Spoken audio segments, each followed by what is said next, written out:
So 15 is a bit much. Okay, let's keep it around 10.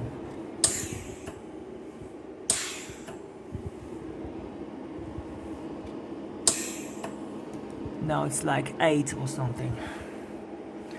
I do smell the gas. It's a bit it's a bit uncomfortable when you take in the gas. It has less to none smell, but it has some smell to it. And when you breathing in, you feel felt like you're out of breath. It's the gas was shooting out from this nozzle. Now I've already turned the machine off, and the tank now is at surprisingly 12.3, 12, 13, 14, 15. The first time I was using this it was at 15 kPa. Oh, sorry, mega PA. Now it's at 12.3. I only last night was operating for maybe 2, maybe 3 hours, and it drops from 15 all the way to 12.5 roughly. So that's why I get 2. It's very costly to get the gas. I'm considering collecting my breath, which is CO2, and using CO2 as a shielding gas, in terms of saving the sheer cost. Anyway, how a cyclist. Yeah, gotta keep the air flow. I want to keep the noise down, so I close the window for now. I'll do that later. Welcome to this video, which is a camper trailer build up video. I went through everything I have so far. It's quite a lot of toys to explore with. So let's get started. First thing first, this is the plug board. Industrial, you know that shit. Industrial waterproof plug board. I'm proud of. Anyway, let's get this video started. So this is the meter showing the pressure in this. This right now is roughly 2000 psi. So imagine in your road tire you have around 100 psi. In mountain bike you have roughly around 50 psi. Now this is 1500 to 2000 psi. It's a lot of psi for a bicycle tire. A tire not gonna hold that, but I'm exaggerating it. But for a 5mm thick, don't explode at me, please. For a 5mm thick manganese steel cylinder, it's not a lot of pressure. 2000 psi. I'm not sure the argon has been liquefied under that pressure or not, but argon do have smell some sort, and don't keep breathing that, of course. This was the first tank I carried back home. The other one was the last one that I carried back home. In the video I showed that I put on the gas trailer and ride my bicycle back home. That ride was carrying this one back. Now I have 2, so it should last me for a while. I hope I will finish my trailer. I'm definitely gonna save the gas. That's why I turned that gas flow on the tin. I wanted to finish my trailer before I finish the gas. Of course, it costs a lot. It's a big cost. Anyway, so as well as this gas lens and this number 10 cup, I'm just gonna comparing the stock one, the stock nozzle, comparing to this. You can tell that you can almost fit the whole body of stock into this enlarged, and I was using the bigger tungsten. as you can tell, when I was first welding without the gas shielding, the small nozzle is just basically this piece of aluminum oxide it just melts through.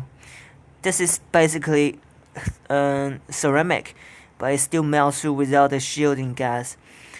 And this is welding with the shielding gas, and you see there's a minimal damage to it. But there's first thing, this is too small for me. I like big stuff. This is too small PP. I do love this, but this is really gas consuming. As well as the original, this original tungsten for the small nozzle comparing to the thicker one I'm using at the moment. You can tell that it's a much bigger, the old tungsten, the new tungsten. It's a big headache to grind the tungsten sharp because I'm still not good at it, good enough to make your tungsten not being consumed. It's supposed to be keep this sharp all the way when welding, but when it's not being protected enough by argon, the tungsten just oxidize and this sharp just gonna being consumed. I grabbed a hole on this wood, plywood, so my gun can go through it, just like a convenience, because there's after welding is still like 1,000 degrees of temperature left. You don't want to touch that, of course. So to my work, my practice, my first practice of welding stainless steel, you can see don't have a perfect gas coverage in terms of the color. For a beginner, well, this is for a beginner, but at least you're not gonna break this. This is tough enough. This is solid fusion right here. I'm using the quite tiny diameter silver 4 wire. I want to try a thicker wire, but the material I'm working with, this is the first practice. You can tell that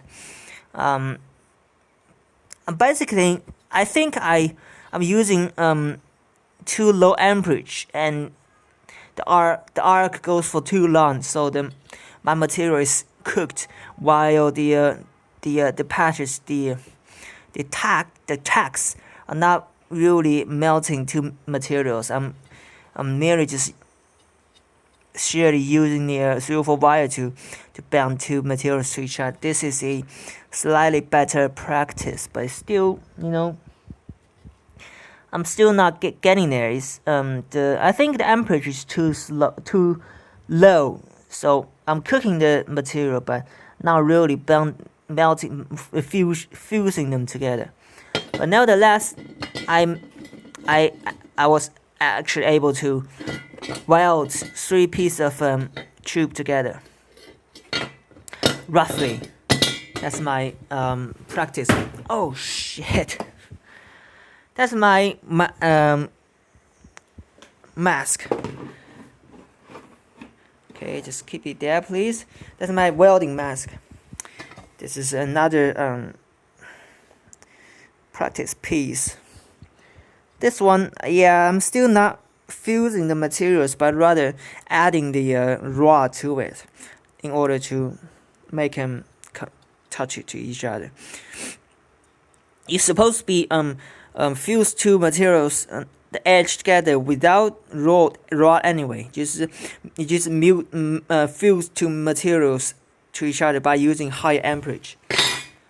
So the way to adjust amperage is right here. Now it's at 30. I think 30 for material this thick, which is around like 0.4 or 0.6 thickness. It's very thin, and it's very it's quite hard to manage. You can go, as you can tell, you can go through material easily. By 30 amps, it's very easy to go through this material. That's why it has a left being 30 amps. And I kept the gas flow, pulse flow for 2.5 just for sake of saving gas. That's basically the whole setup I'm going through so far.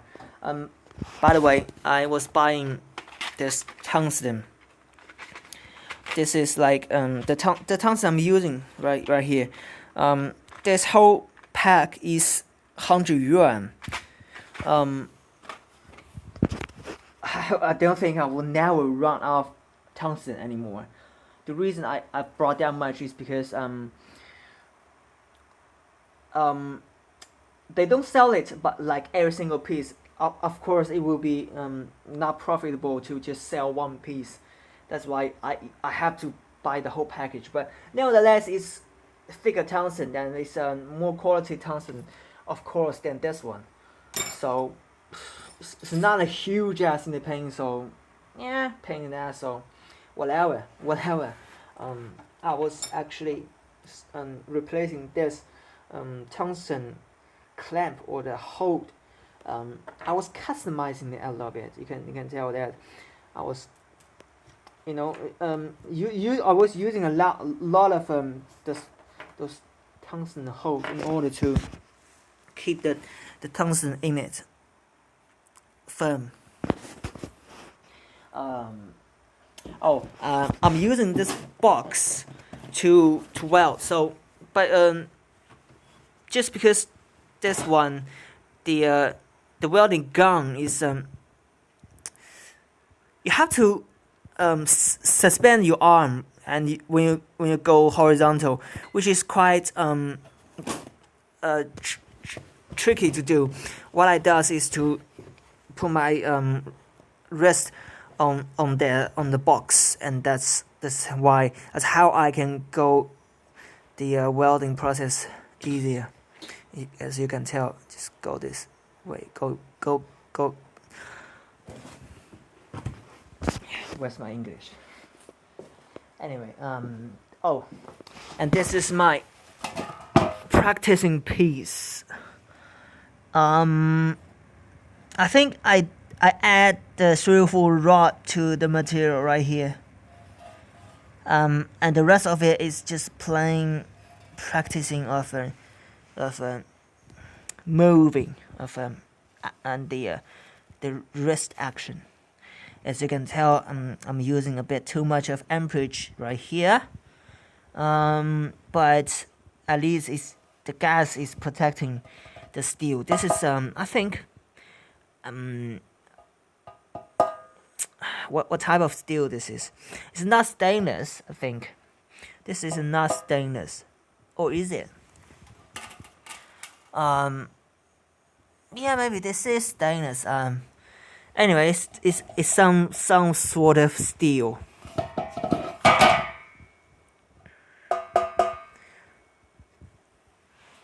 It's either stainless or mild steel.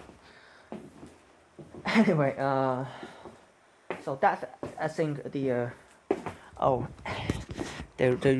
real interesting stuff are here. All the spare materials that I'm going to work with, and plus all the tiny components, parts right here. I'm gonna clean this up first. I'm thinking about how to film when I'm welding, because the welding arc is too bright for the camera. It can damage the CMOS, the sensor. I'm thinking a way try to film this without the arc just too bright to damage the sensor. But anyway, so far.